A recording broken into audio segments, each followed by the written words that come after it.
Alhamdulillah. Masih sehat? Alhamdulillah. Kalau masih sehat, sudah siap belajar? Siap. Oke, baiklah. Untuk sebelum kita memulai pelajaran pada hari ini, baiknya kita berdoa menurut agama dan kepercayaan masing-masing. Berdoa dimulai. Berdoa langsung. Amin. Oke, baiklah. Ibu di sini absen dulu ya. Ya Bu. Hadir semua? Alhamdulillah. Ali, Hadir. Mulan, hadir dong. Kristia, hadir dong Bu. Kopi, oke hadir semua ya. Nah, baiklah. Sudah siap belajar kan? Siap. Oke. Sebelum kita memasuki materi yang hari ini, kita ulas kembali materi yang sebelumnya. Ada yang masih ingat? Masih belum ya? Oh, baiklah. Kemarin kita akan membahas mengenai beribadah. Menurut anak-anak, ibadah itu apa? Ada yang tahu? Boleh tunjuk tangan? Iya. Menurut Ulan, gimana ibadah itu? Adalah kelakuan kita. Kelakuan? Oke. Nanti Ibu luruskan. Ibadah. Ibadah adalah suatu hal yang setiap orang harus ada dalam kehidupannya sehari-hari. Oke, jadi harus ada ibadah. Oke, beri tepuk tangan dulu pada guys.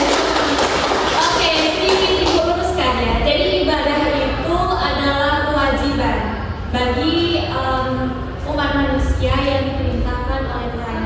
Jadi ibadah itu hukumnya wajib.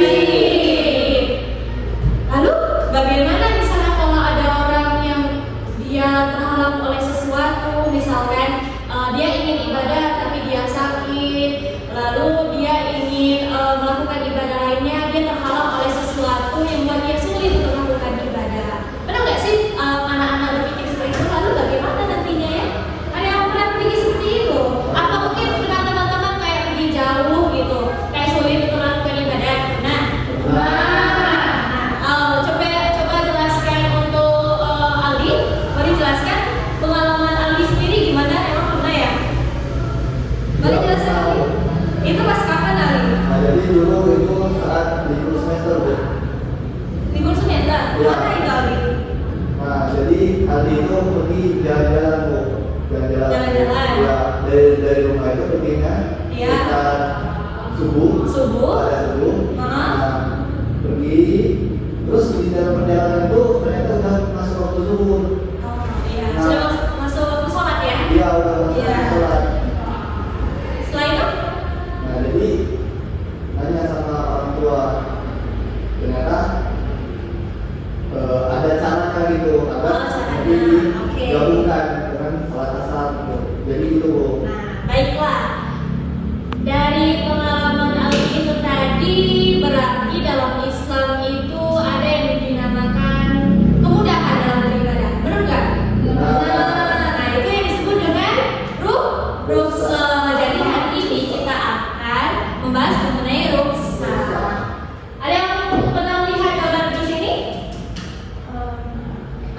Menurut kalian apa masalah yang terjadi dari gambar kedua ini? Terus bagaimana cara tetap beribadah di dalam kondisi tersebut? Oke, boleh kalian pahami dulu, boleh? Saya itu, oke. Baik kawan, gimana kan? Orang saat di dalam gambar itu terdapat jelas ya, kita terlihatnya itu tentang orang sedang sakit dan musafir. Iya. Orang sakit itu tetap diwajibkan untuk sholat, tetapi dimudahkan oleh Allah, yang dimana jika dia sakit itu boleh melakukannya itu seperti berguling, sedih saja. Oke. Nah, sedangkan musafir adalah seseorang yang melakukan perjalanan yang jauh, yang dimana seseorang itu misalnya sholat zuhur, dia itu tidak bisa berhenti terlebih dahulu kan, lalu dia itu bisa menjamak atau mengkodoknya dalam satu waktu karena Allah sudah memudahkannya. Oke.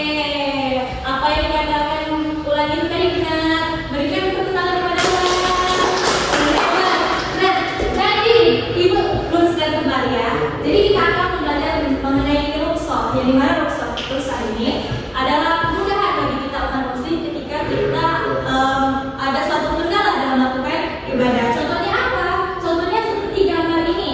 Ada orang sakit, ada musyafir. Ada yang tahu musyafir? Orang yang sedang dalam perjalanan. Oke, pinter.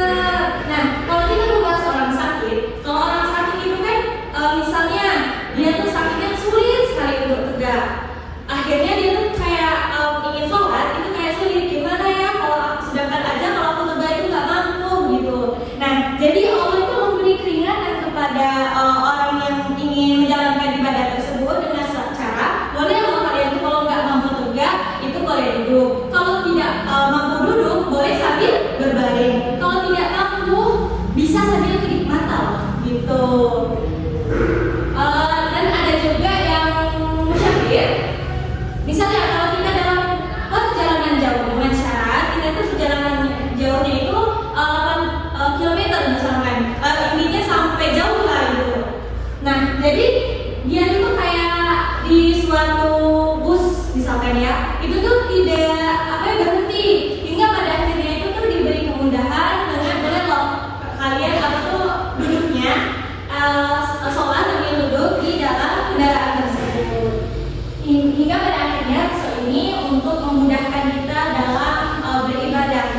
Jadi beribadah itu hukumnya wajib. Padahal Allah itu sudah loh memberikan kita kemudahan dalam sholat. Jadi tidak ada alasan untuk kita meninggalkan ibadah. Oke, baiklah. Di sini Ibu akan menjelaskan ke tema berikutnya, yaitu ada penguatan konsep mengenai makna rukso.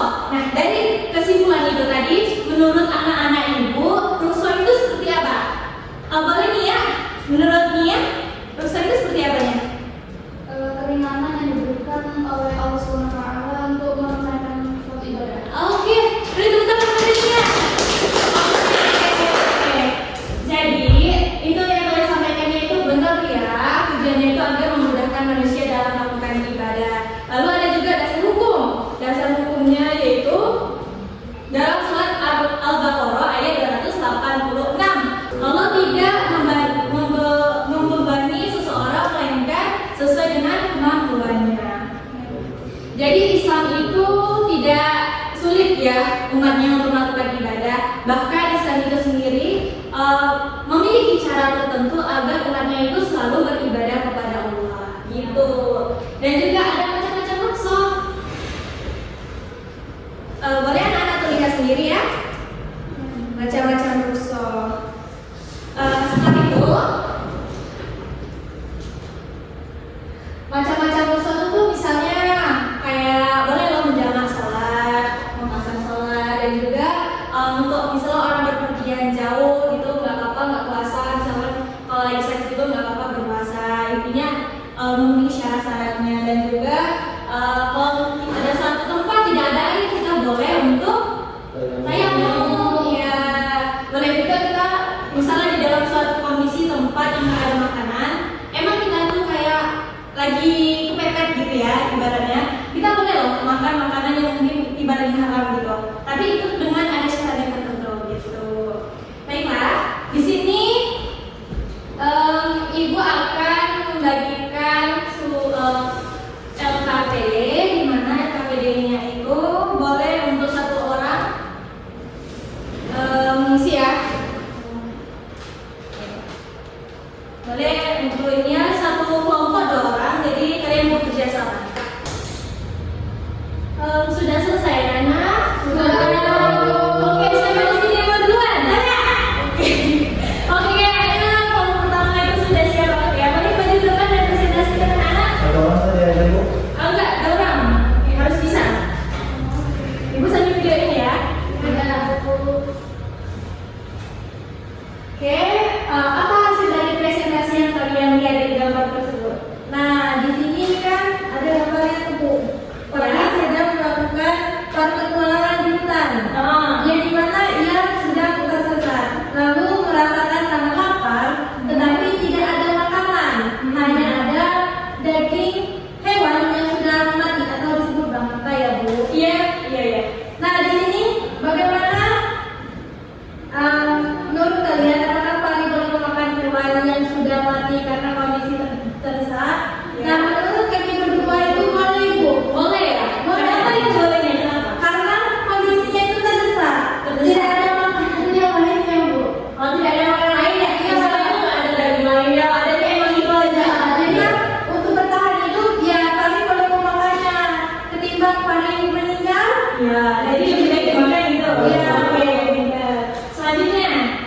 selanjutnya itu yang kedua. Hikmahnya dalam kasus tersebut gimana menurut Kak Aldi? Nah ini soalnya itu hikmah adanya rusak bagi orang yang sedang berdosa. Iya. Nah itu hikmahnya itu Bu, memudahkan. Jadi bukan untuk mempersulit. Nah Islam itu membawa kemudahan Ya. untuk menegaskan prinsip bahwa agama tidak menyulitkan. Nah tapi justru membantu manusia tetap taat sesuai kemampuan. Nah gitu Bu. Oh gitu. Jadi kesimpulannya menurut kalian gimana apa dari gambar tersebut? Nah kesimpulannya berarti boleh ya kalau kita dalam keadaan terdesak gitu, boleh memakan makanan yang ibaratnya haram ya, keadaan memang terdesak dan tidak ada cara lain itu diperbolehkan. Diperbolehkan. Oke. Baiklah, teman-teman lapangan. Oke, terima kasih ya. Oke, baiklah. Berikutnya yaitu kelompok 2 yang akan dijelaskan oleh Komi Dania. Ayo, Komi Dania, boleh? Baiklah, kepada Nania dan juga Kopi, silakan untuk menjelaskan dari gambar tersebut. Baiklah, di sini kan terdapat gambar orang sakit di tangannya, di mana Fajar memiliki luka di tangannya yang tidak boleh terkena air. Dia khawatir tidak bisa berwudu seperti biasanya sebelum sholat. Oke, nah pertanyaannya yaitu analisislah solusi yang dapat dilakukan Fajar agar tetap bisa melaksanakan sholat. Nah, kasus Fajar ini berkaitan dengan konsep ruksak atau keringanan dalam ibadah. Artinya, ketika ada kondisi tertentu seperti sakit atau luka, syariat Islam itu memberikan kemudahan agar ibadah itu tetap bisa dilaksanakan. Misalnya seperti Fajar tadi itu kan terdapat luka di tangannya. Iya. Jika terkena air itu tidak bisa gitu. Jadi Islam itu memudahkan Fajar untuk apa ya, bertayamum. Oke. Jadi kemudahannya itu di dalam Bertayamum gitu. Ini itu saja. Oke, untuk saudari Putri. Oke, untuk soal nomor 2, menurut kalian mengapa Islam memberikan kemudahan dalam pelaksanaan ibadah pada kondisi tertentu? Ya seperti yang sudah dijelaskan ya tadi, karena Islam tidak ingin memberatkan. Dalam Al-Quran kan sudah ditegaskan bahwa Allah tidak menghendaki kesulitan bagi hambanya, melainkan kemudahannya. Artinya, aturan ibadah itu disesuaikan dengan kemampuan manusia. Contohnya, yang tadi orang sakit boleh bertayamum dan musafir boleh menjabat dan mengkosor sholat. Seperti itu. Oke. Apakah ada kelompok lain ingin menanggapi? Boleh? Tidak? Tidak lupa. Oke, baiklah. Boleh dulu untuk kelompok 2 beri tepuk tangan dulu jawabannya.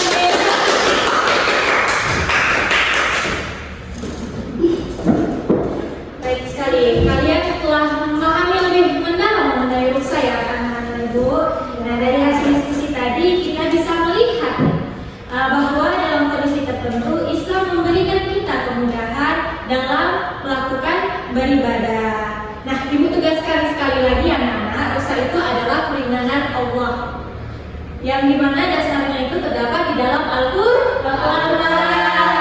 Yang diberikan ketika seseorang berada dalam kondisi sulit atau terdesak.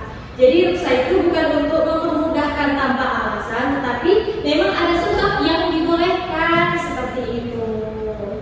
Baik, di sini sekali lagi ibu simpulkan ya anak-anak, rusa itu bentuk kasih sayang dari Allah agar manusia tetap beribadah dalam kondisi apapun. Baiklah, di sini ibu tegaskan sekali lagi untuk menyimpulkan dari seluruh-seluruhnya. Ada yang bertanya tangan dan ibu kasih hadiah. Oke, silakan maju dan jelaskan dulu. Menurut kebetulan. Ya keduluan. Ibu ada hadiah.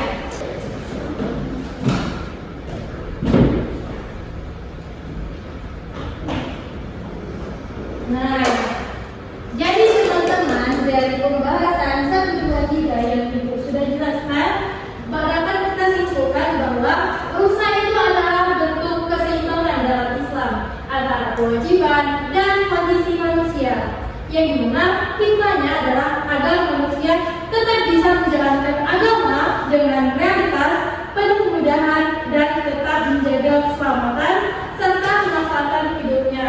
Dengan ini, Allah memudahkan umatnya untuk melakukan kegiatan sehari-hari tanpa ada larangan karena kondisi terdesak. Itu. Terima kasih Bu. Nanti lagi disusul ya. Itu Mas Bani Betty ke ruangan Ibu. Oke Bu. Baiklah, nah jadi itu tadi ya anak-anak, setelah ibu simpulkan dan juga teman-temannya yang simpulkan bahwa dosa itu bentuk kasih sayang Allah yang diberikan kepada kita sebagai umat manusia agar kita itu tuh tidak ada alasan untuk tidak beribadah, karena ibadah itu wajib ya anak-anak. Jadi tujuan ibu hari ini yaitu untuk mampu memahami makna dosa sebagai bentuk kemudahan dalam Islam dan juga mampu menjelaskan dasar hukum dosa dalam Al-Quran dan selalu mampu menyebutkan macam-macam dosa dan contohnya dalam kehidupan sehari-hari serta mampu bekerja sama dan menghargai pendapat dalam berdiskusi gitu. Oke, sudah paham ya anak-anak mungkin? Sudah paham? Ada yang ingin ditanyakan mengenai dosa? Tidak. Oke. Kalau tidak mungkin sampai di sini ya pelajaran kita pada hari ini. Semoga apa yang ibu sampaikan, apa yang ibu berikan